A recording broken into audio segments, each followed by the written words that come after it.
여보세요?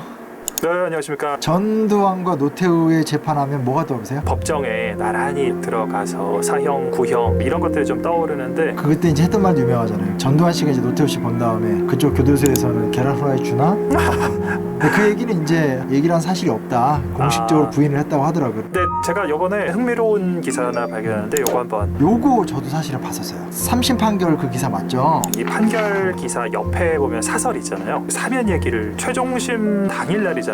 대법원 확정 판결로 이 문제의 사법적 해결이 가능해졌고 따라서 어떤 형태로든 공론화를 통해서 결론에 접근할 계기가 주어진 것이다. 아니 원래 대법원 확정 판결이 최종적인 결론 아닌가? 전 노 씨 두 사람은 이 나라를 통치했던 대통령들이다.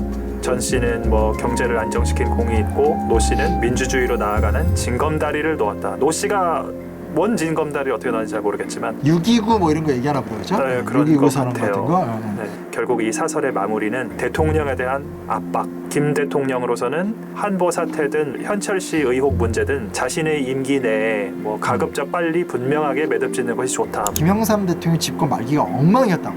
한보 사태가 소위 말하는 외환 위기에 거의 뭐 이렇게 시발점 같은 사건이었고 김영삼 대통령이 지금 몰리고 있었던 상황이거든. 네. 그러니까 이 얘기 결국은 딜을 하자는 거잖아. 이 5.18 이게 사건 발생 시점으로부터 뭐 15년 정도 지나서야 비로소 수사가 가능했기 때문에 이런 사실을 보면 사법 절차를 통한 진상 규명 이게 상당히 좀 한계가 있을 수밖에 없었다. 이 재판 과정을 차분히 좀 특히 이제 판결문 이런 것들은 우리가 좀 자세히 살펴볼 필요가 있지 않을까 이런 생각이 좀 많이 들어요. 알겠습니다. 다시 통화해요. 네, 이따 전화 드리겠습니다.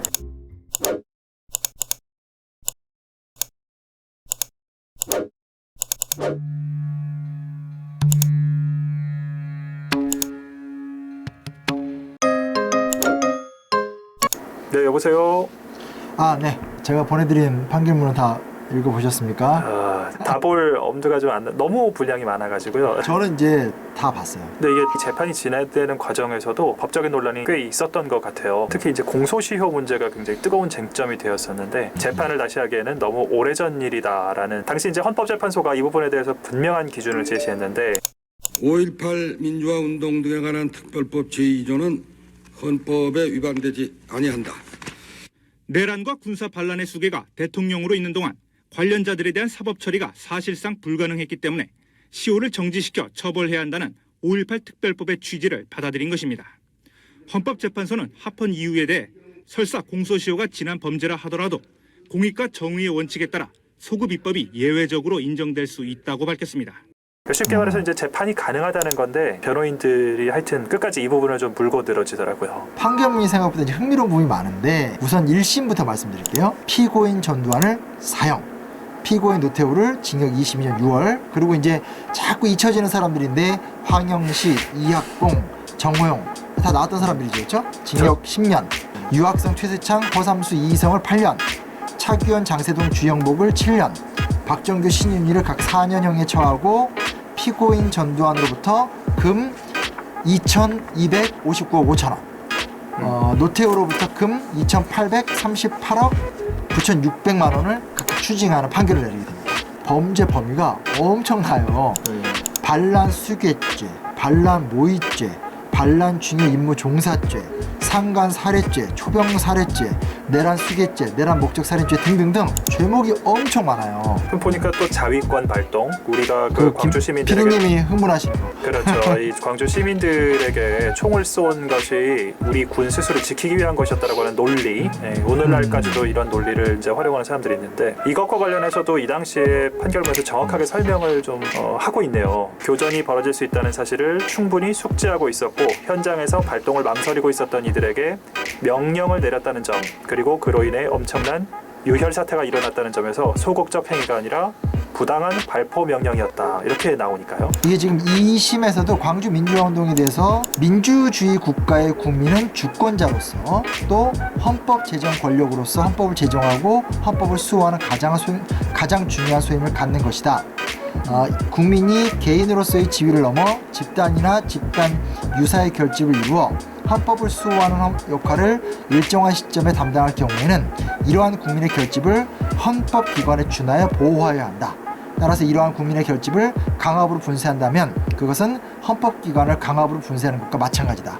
아, 명문이 너무 많아요. 명문이네요. 3심에서도 광주 시민들의 시위는 국헌을 문란하게 하는 내란 행위가 아니라 헌정 질서를 수호하기 위한 정당한 행위였다. 이게 분명하게 나오니까 법리적 근거를 가지고 굉장히 논리적으로 이렇게 쭉 밝히고 있잖아요. 그 지난번에 말씀하셨던 것 중에 그게 있었잖아요. 그 광주 시민들이 스스로 우리 영상도 만들었지만 이렇게 평화롭게 지키려고 노력을 많이 했다고 하는데 광주에서 무정부 상태를 해소하고 광주 시민들을 위해서 광주 시민들을 위기에서 구출하기 위하여 불가피하게 재진입 작전을 수행할 수밖에 없었다라고 주장을 하는데 상황을 살펴보면 무정부 상태가 연출되었거나 식량 부족과 의약품 부족으로 위기 상황이 조성되었다고 볼 만한 증거가 없다라고 딱 나와요.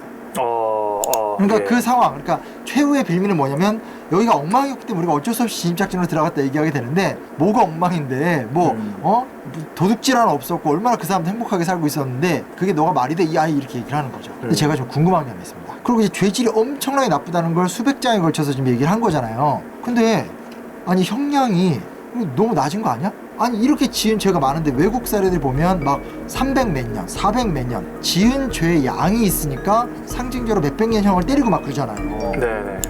법이라는 것은 어떻게 보면 몸통과 꼬리를 자르는 그런 것을 중심으로 하거든요. 그러니까 법조 관료들이 중심이 되는 법 도그마틱을 적용하는 과정에서 이루어지다 보니까 검찰이 제대로 수사를 하지 않았다든지 또는 당시 법에 한계가 있었다든지 또는 경우에 따라서는 그때 재판 이후에 새로운 증거가 나타났다든지 이런 부분에 대해서는 단죄를 하지 못하는 그 부분에 관한 진실조차도 제대로 규명하지 못하는 이런 한계가 있었던 거죠. 그리고 이 2심 판결문에 보면은 이른바 신군부 세력은 12.12 군사반란을 주도하고 5.17 내란을 통해 힘으로 정권을 탈취하고 많은 인명을 살상, 군사통치의 종식을 기대하는 국민들에게 큰 상처를 줬다. 이렇게 하고 있으면서도 뒤에 보면 그러나 1987년 6.29 선언을 통해서 평화적 정권 교체를 실천, 뒤늦게나마 국민의 뜻에 순종한 점 등을 참작해 형량을 낮춘다. 뭐 이렇게 써 있잖아요. 지들이 해준 거야? 그렇죠. 나 진짜 이런 말 하면 갑자기 점점 원사가 거칠어지네. 그렇죠. 이거를 그 1세대 인권 변호사 한승원 변호사님 있잖아요. 이제 유명한 분이죠. 전 서울지방검찰청 검사 감사원장도 지내시고 이런 분인데 이분이 1996년 12월 29일에 경향신문에 이렇게 칼럼을 쓰셨는데요. 그런 논법대로라면 태평양 전쟁의 종식과 그 후의 세계 평화는 일본 군국주의자들의 공로요. 4.19 이후의 민주화는 독재자 이승만 대통령의 공로로 돌려야 마땅하다. 그것은 화나셨다. 그렇죠. 그것은 이만저만한 반논리가 아니다. 이렇게 명확하게 지적을 하고 계시거든요. 그리고 2심 판결대로 하더라도 전시 일당의 내란 행위는 6.29 때까지 계속된 터이니 그처럼 7년 이상이나 국헌 문란 및 폭동을 계속한 자에게 굳이 형의 장량 감경까지 해줬다는 것은 아무래도 부자연스럽다. 이렇게 덧붙이셨어요. 그러니까 뭐 요약하면 뭐 말도 안 된다 이런 얘기죠. 그러니까 이게 저도 비슷한 생각을 했던 게 1심에서 노태우에 관해서 뭐라고 나오냐면 국민들의 직접 선거에 의해서 대통령으로 당선되어 재임 기간 중 국방위, 유엔 가입 등 상당한 업적을 남긴 점을 정상에 고려하기로 한다라는 말이야. 이게 무슨 상관이냐고. 이게 내가 법을 공부를 안 했더라도 이게 어떻게 섞여요. 그래서 결론은 이제 사형이 아니라 22년 6개월? 그러니까 사실상 무기징역으로 감형하는 근거가 되는데 법학자들의 무언가의 어떤 그런 심오한 원리가 있는 건가요? 재판장에게 주어진 권한, 장량 감경의 권한, 정상 참작을 할 수 있는 권한인데 권한 자체가 너무 크고 기준이 굉장히 모호하고 자의적으로 판단을 내릴 수가 있고 뭐 기사에는 뭐 이런 기사는 있어요. 이 형량을 줄인 것은 뭐 이런 이유다. 뭐 이런 기사는 하나 있는데 한번 보여드려 보겠습니다. 형사소송법상 경합범 가중의 원칙에 따른 것인데 말도 너무 어려워. 그러니까 피고인에게 2가지 이상의 혐의가 인정될 경우 가장 중한 형량의 2분의 1까지 가중할 수 있기 때문에 노태우에게 적용된 여러 죄목 중에 최고형인 15년형을 선택한 뒤 여기에 가장 중한 형량의 2분의 1을 더해서 22년 6개월.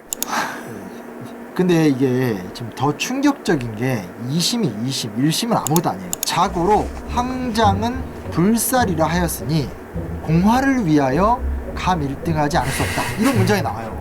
무슨 말이야 이게? 이거 완전 삼국지 어투 아니에요? 관우를 체포한 손건이나 조조의 입장에서 그래도 적장이지만 위대하지 않아. 약간 그런 마인드요. 그래서 그 다음 좀 웃긴 게 노태우 씨한테는 수창한 자와 추수한 자의 차이를 두지 않을 수 없으므로 피고인 전두환을 책임에서 다시 감일등한다. 야, 수창한 자와 추수한 자 이 무슨 말이에요 이게? 1인자와 2인자의 차이라는 거지. 유재석과 박명수의 차이라는 거야. 네.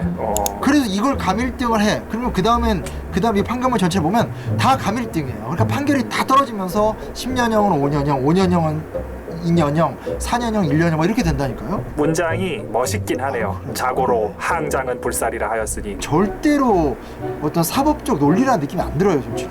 뭐 그냥 제갈공명의 어떤 그런 어떤 지혜를 발휘해서 판결했다 뭐 이런 느낌인데 당시 이제 MBC가 보도한 내용 하나 있는데 요거 한번 잠깐 보시죠. 오늘 항소심 재판부는 전노 두 피고인의 죄를 따지는 데 엄격했습니다. 그러나 뜻밖에도 양형에는 관대함을 보였습니다.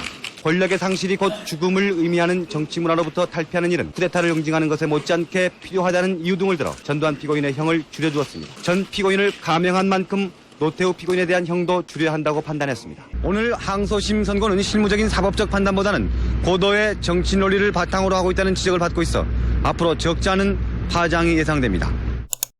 어쨌든 그렇게 해서 이제 전두환 등에 대해서 특별 사면이 이루어졌는데 김대중 총재 대통령 당선되고 나서 당선자 신분인 상태에서 김영삼 대통령을 찾아가서 둘이 면담을 해가지고 용서하자 그 제의를 받아서 김영삼 대통령이 사면을 해버리니까 부족하더라도 최종 판결이 났으면 어쨌든 그대로 지키면 되는데 사면을 통해서 그것도 이렇게 오랫동안 논란 끝에 수사도 하고 판결도 하고 이렇게 했는데 이거를 몇 개월 만에 무력화시킬 수 있다라는 게 지금까지도 사면권이라는 권한 자체에 대해서 논란이 사실 좀 많잖아요. 왕조적 그쵸. 발상이 아닌가 전 이런 생각을 해보게 되네요. 이명박 대통령이 이건희를 사면하고 이런 것도 그 사면권을 가지고 한 것이고 문재인 대통령이 뭐 이광재 이런 분들을 뭐 사면했다라는 뭐 이런 것들도 있는데 이 사면을 통해서 좀 정치적 재기의 길을 열어준 셈인데 물론 세 가지가 다 결은 다르다라는 거는 좀 짚어두기는 해야 될 텐데 그럼에도 불구하고 어쨌든 이 대통령이 사면권이라는 권한을 가지고 있는 점 이거 자체가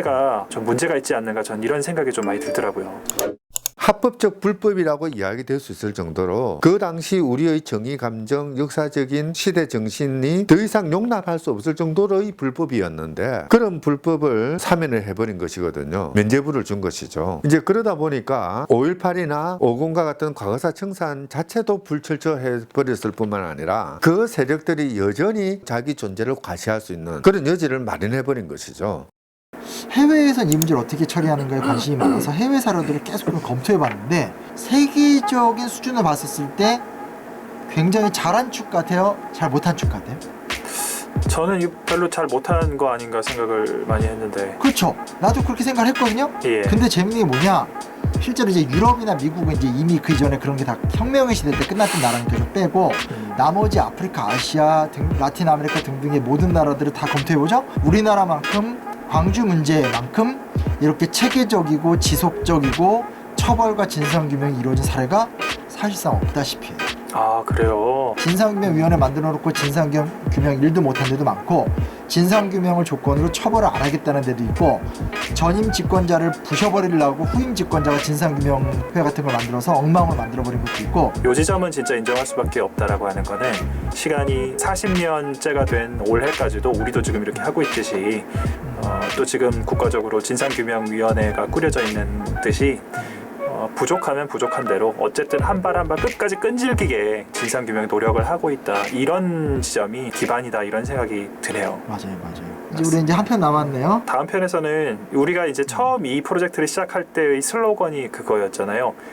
당신이 아는 광주 항쟁은 반쪽짜리다. 그리고 그것은 의도된 것이다. 이 40년의 과정을 우리가 지금까지 쭉 살펴봤는데 이걸 좀 시간 순으로 통합해서 한번 정리를 좀 해볼 필요가 있겠다 싶어요. 한번 좀 제대로 정리 좀 해보도록 하죠. 네네, 고생 많이 하셨습니다. 네, 오늘 수고하셨습니다. 우리 또 네. 통화해요. 네네. 네.